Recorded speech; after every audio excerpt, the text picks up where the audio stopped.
We would like to welcome Adam Gladstone. Adam Gladstone is Director of Baseball Operations for Team Israel, and he has been since Team Israel for the 2012, 2017, and 2023 World Baseball Classics and the 2021 Tokyo Olympics. He also was a front office executive for the Somerset Patriot and York Revolution of the Atlantic League, and also the replay coordinator for the Baltimore Orioles. Adam, I just want to thank you so much for joining us. How you doing today? I'm doing great, guys. It's a pleasure to be here and talk to you guys, see you again, and talk a little bit baseball and Israel baseball. Yeah, no, this is an honor. This is an honor, and it was a pleasure meeting you earlier last year. So I'm happy to have a conversation with you.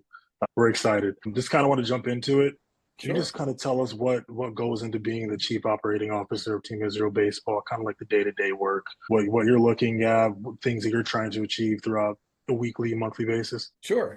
Nate Fish and I know Nate's been on the podcast. Nate and I for a couple of years now had been discussing how can we grow the game of baseball here in the United States to help support baseball in Israel. And what we learned was beginning back in 2012, the first time we put a club on the field in the World Baseball Classic qualifiers, we would generate all of this excitement and interest in a baseball team wearing Israel across their chest. And then nothing would happen for the next 3 years until the next World Baseball Classic or the qualifier or the World Baseball Classic.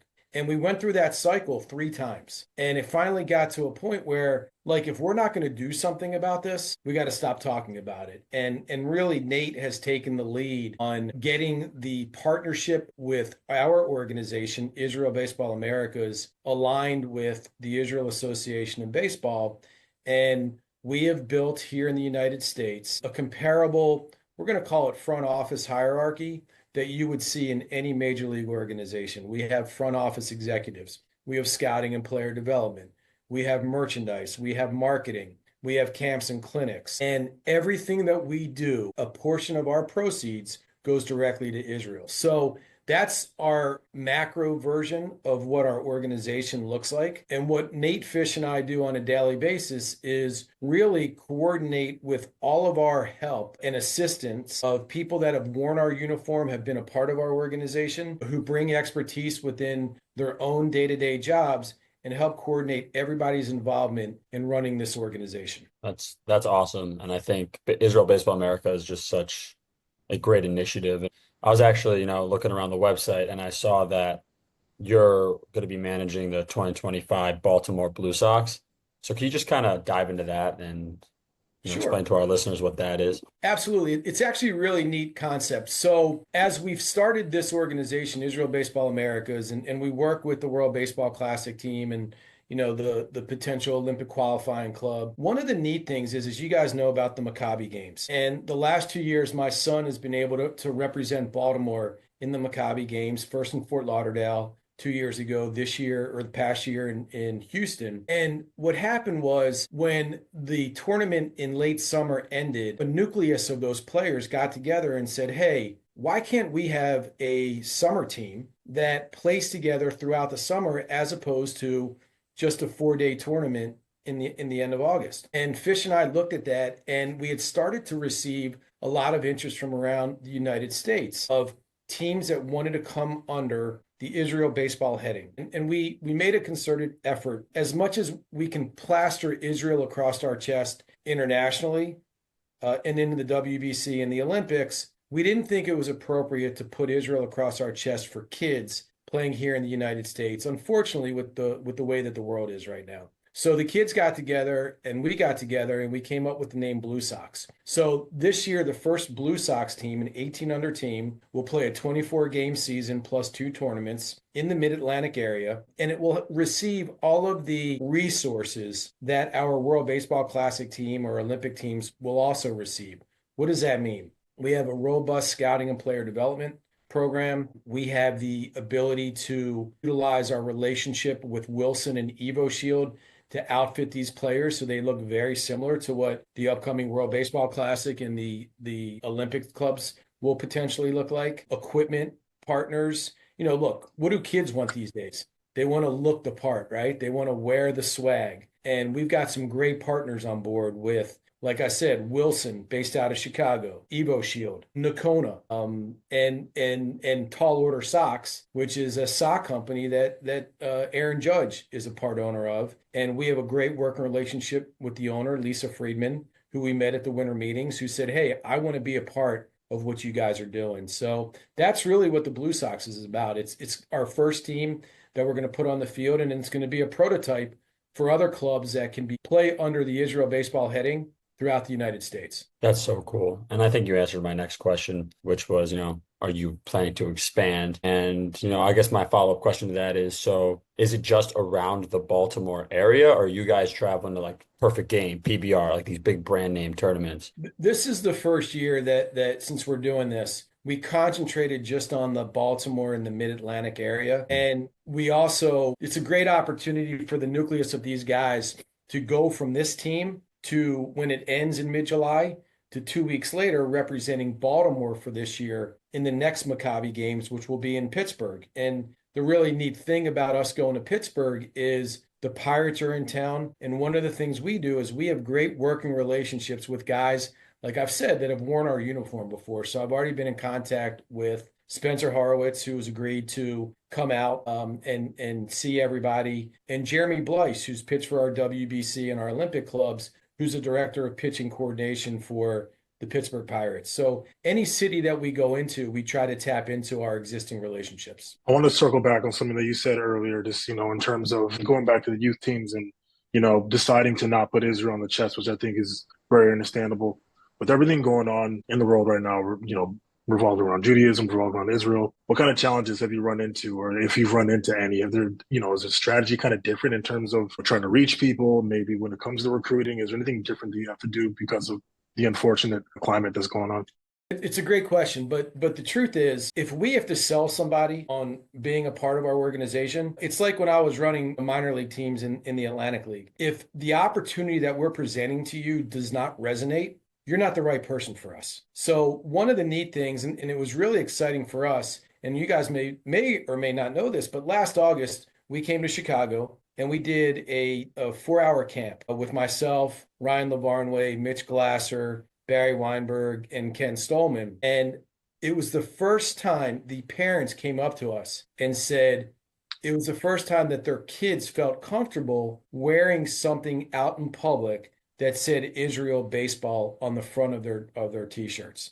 Now that was in a very controlled setting. And one of the components that we incorporated into that was also we had Major League Baseball security with us. We have a great relationship with Major League Baseball security and Mike Snyder, who's on our board of advisors. Everything we do, we have a plan in place for to make sure that we're putting our clubs, our teams, our kids, our fans in the best possible scenario as possible. So that's really the most difficult thing, is making sure that we're not stepping into the fire somewhere. But we are not a political organization. We are not here to get involved with politics. We are here for kids to play baseball and to be proud of wearing a jersey that represents Israel baseball. Absolutely. I could not agree with you more. And I think that's the great thing about baseball, that we keep circling back on this podcast is baseball, everyone's got to hit the same ball, field the same ball, and throw the guy out. There's no political nonsense in it. There's nothing other than playing the game. And I think that's one of the equalizes everything. And I think that's what's beautiful about baseball. And, hearing you say that those kids, that's the first time they ever felt comfortable is honestly disturbing. Do we have any anxiety about the fact that in September we're going to Amsterdam? Absolutely we do. But guess what? We're going to be prepared, and we're not going to not show up. We're still going to show up, and we're going to go play baseball, and we'll deal with whatever we have to deal with on the way over there. Look, before the Olympics, before the club went to Japan, did we have protesters that came out to the ballpark when we were playing, our robust 10-day schedule throughout the Mid-Atlantic and the Northeast? Absolutely. But gives the protesters an opportunity, as long as they stay within their realm of decorum, and gives them an opportunity to voice their displeasure. But that's not a battle we're here to fight. We're here to battle on the field, not off the field. Yeah. And it's always that's something that I stand pretty strong on, just in terms of being proud of being Jewish, and just, obviously just going out there and playing the game. I always tell people we're within the same lines. It doesn't matter, what you look like, what you got going on. we all got to play. We all got to play the game. We all got to hit the ball and do the same.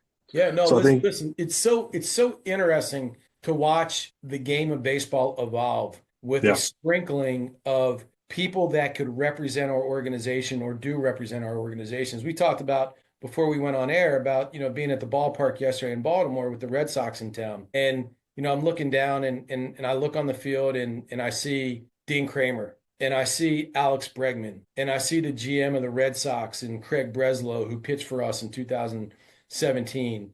And I see Matt Bowman, who's a right-handed pitcher that just got called up, and Matt's eligible to play for our World Baseball Classic Club. And you're like, wow, you know what? We're really starting to do the right things and getting people at the highest level associated with what we're doing. So for Fish and I, it's those kind of days that you realize we're actually doing something that makes sense, because there's so many days that you get, frustrated or it's like baseball, you go 0 for 3 and then you keep swinging. And you look at Rafael Devers, who's 0 for 19 or whatever, and you're like, can the Orioles just get the Red Sox out of town before he heats up? And that's how we look at our organization. It's all baseball, it's all day, and Fish and I are doing things that just kind of we need to do to champion the mission to keep it going. And we're starting to make inroads, like I said, with the players, coaches, staff, front office, and ownership at the highest level that believe and see the potential for our organization. Absolutely. And I actually did ask this question to Mitch on one of our first episodes he was on, but I kind of want your take as well. So I kind of phrased the question with everything going on in Israel and Bregman, even last postseason, I believe he put the Star of David on his hat, like I think right over the brim. And he said he's never gotten so much hate for that in his life. Do you think actions like that and what's going on in the world make that pro baseball players want to come play for Israel, want to represent the name instead of the US? It's a great question. I think that for here in the United States, let's not kid ourselves, right? If Team USA asks you to play for Team USA, there's a pretty good chance if you're eligible and you have the ability to do it, you do it, right? But it's funny you bring up the Alex story with the cap. About 10 days after he did that, right, in the playoff game, I reached out to Alex and I said, hey, I'm sure it's already accounted for, but would you send us that cap and we'll auction it off and raise funds for the IDF soldiers and Israel baseball? And his immediate response was, you got it. And he sent me the cap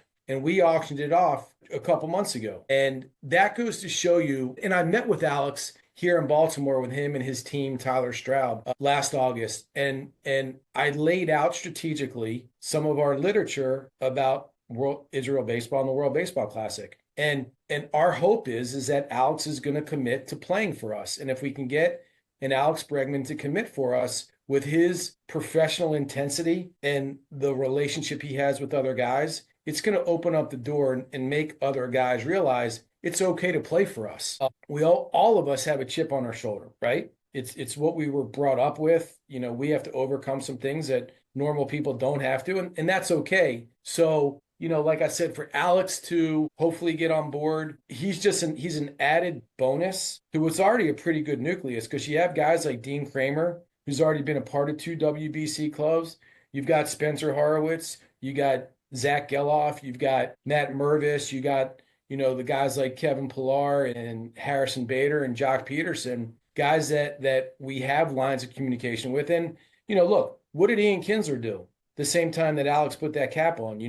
Kins threw out the first pitch in the ALDS, I believe it was, and he wore his Texas Rangers cap, but he wore his Israel jersey on national TV. So we have guys that are, standing up. And then you transition over to basketball and you see the job that Bruce Pearl's doing with Auburn. And it's these guys that have the ability to put themselves in the limelight and are not afraid to back down and say, hey, what's going on over there is not right. We need to bring attention to it. And like I said, that's not our mission, but it's something that we carry with us every day. Absolutely. And I think those guys, Bruce Pearl, all those MLB guys you mentioned, they just carry a lot of weight to the younger generation too. And I think that's honestly the most important part, is to not be afraid of who you are, not to be afraid of where you come from, and speak out about it. And I think they're doing a really, really good job of putting themselves in positions to do so. I agree. Absolutely. So I was just hearing you talk about some of the guys that you guys got going on with the WBC. It's exciting.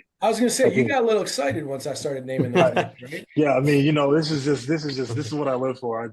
I love baseball. So, it was obviously a very exciting finish to the last WBC, but I was so proud of Team Israel, of, how we fought back and how we played during that tournament.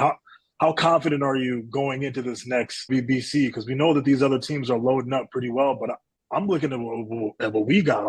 I'm pretty excited. How confident are you? Are you still adding to this roster? I know Ian Uh, Kins is the manager of this team. Where are you at with all this? so I think, for those of us that have been a part of this from the beginning in 2012, where we actually blamed Jock Peterson for not getting to the 2013 WBC because he hit the ball too hard down the right field line and the ball stayed up and we ended up losing to Spain in the championship game and we had to wait Yeah. a couple more years. But then to see what we were able to accomplish when Major League Baseball, when we qualified for the 2017 World Baseball Classic, and we went over to Korea and we accomplished what we did without having a single 40-man roster player, I believe. I got to go back and see if Jock was Wow. on 40-man at that point. But to see what we were able to do against the Korean club and Chinese Taipei and the Netherlands, who had five bona fide major league players on their club, and then go over to Japan and to beat Cuba, for the first time. It just goes to show you that you don't need to have 25 All-Stars or 26 All-Stars on the roster. You need to have 25 or 26 players that want to play together. And I've been a part of many clubs. When I ran the Somerset Patriots and we won our first championship in the Atlantic League, we didn't have a single postseason All-Star player, but we had 25 guys that genuinely liked each other and didn't want the season to end and found a way to keep winning. And good things can happen. You don't need to say, like I said, you don't need to have the best baseball players of all time together. You need to have the right baseball players that want to play together as a club. And I'll take those clubs 9 times out of 10. So I'm excited. Look, our roster is continually evolving. What we're doing a really good job of right now is just trying to get the word out there that there are guys that we have targeted that we would love for them to commit sooner rather than later, because we feel that once they commit, that'll open up the doors to other guys that want to consider this. But our scouting and player development, headed by Alex Jacobs and John Moscott. Those guys are doing a heck of a job with us. And I can't tell you, I don't think a day goes by where we don't get a phone call or a text from someone that says, hey, do you know this person's Jewish? Or do you know that this person's eligible? And we don't leave any stone unturned. And we take a look at everybody. And when it comes time to put our final 25 guys out there, we're going to have more guys than 25 to consider. As long as we continue to have a good pool to choose from, we hope to have some success. And I don't need to tell you guys know, you never know what's going to happen when you put 9 guys out on a baseball field. So look, in order to be the best, you got to beat the best. So, hey, they're going to give us the DR and Venezuela and the Netherlands and whoever else the qualifying club is. Hey, if we're going to have success, we're going to have to beat those guys at some point. Yeah, definitely. And just going back on what you said about, you being a part of a lot of clubs, speaking with Nate and even Brett Holtz last week, and then, and Mitch, they all seem to have that Israel baseball is like the best team they've ever been a part of. Can you talk about the difference of camaraderie between an Israel baseball locker room and maybe the Somerset or even a Baltimore Orioles locker room? Because I think it's just something that needs to be talked about more. Well, it's interesting because I look back and you think in all those clubs that you just mentioned, we won something. And I'm looking back and I'm thinking, well, what was the one constant thing about those clubs that made them successful? And it was that the 25 or 26 or 27 guys genuinely liked each other and they liked being around each other and they hung out together and that translates into success on the field. One of the neat things was after we lost in the 2012 World Baseball Classic qualifier, we didn't get it together again as a WBC club until the 2016 qualifiers. By that point, we have had a nucleus of like 12 to 15 guys that had been a part of that first one, right? And it was like once we got together in Hudson Valley and we started training in Hudson Valley and played an exhibition game or two before we got to Brooklyn for the qualifier, it was like we never left. And I think it was like Ryan LeBarnway or Josh Zeid that said it best. It's like when you put 25 Jewish guys together that have been together before, you're going to have different conversations than you normally would have in a professional clubhouse. And I think it truly is a family component because there's this one bond that every single player, coach, and staff member has that does not exist anywhere else in professional baseball. And I really think that that's what makes the most sense to describe how special it is when you walk in that clubhouse. Because, it's all bets are off, man. You're gonna get on guys. You can get away with saying stuff to these guys that you can't to other players. So it's just that just creates the bond, a stronger bond, and the support of everybody's family too. Because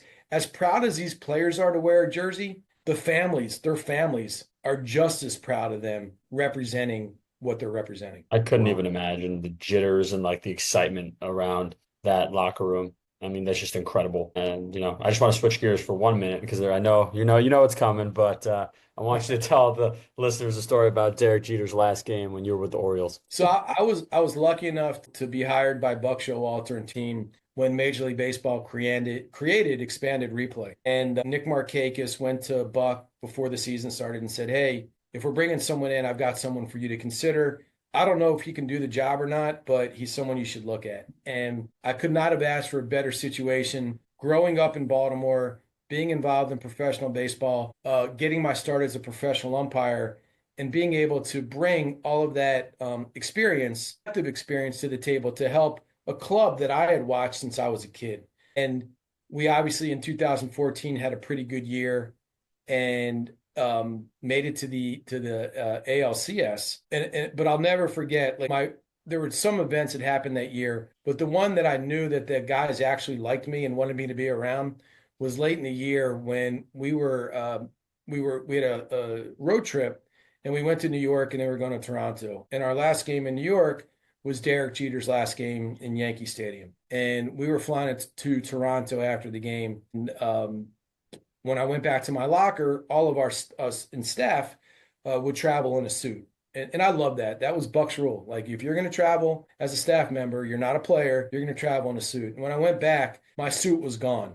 And in its place was a My Little Pony outfit that I had learned that one of our relievers, Tommy Hunter, had bid on the opportunity to dress me up for this trip. And instead of getting upset about it, I was like, well, damn, these guys actually liked me and he cared enough to spend some money on dressing me up. So I left Derek Jeter's last game in Yankee Stadium in a My Little Pony outfit. I went on the bus. I went through TSA. I got on the plane. I landed in Toronto and did not get my suit back until I got to the hotel in Toronto at about 3:00 in the morning. And you know what? I wouldn't have changed it for the world. It was an unbelievable experience. That's the best story I think of.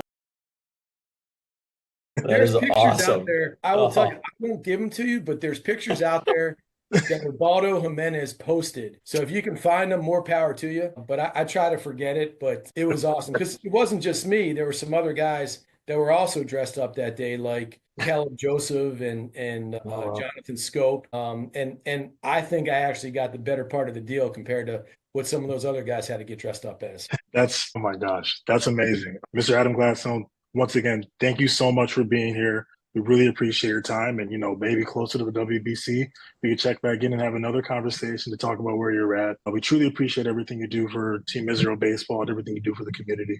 So thank you very much. Guys, Thank thanks you so for much. what you guys are doing. And remember, we're not going to talk again until you go to Manny's and you give me a report on Manny's. Yeah. Chicago. Yeah, I'll go this weekend. And I'll go in a My Little Pony outfit. Yeah. Guys, thank you very much. Thank you. Bye.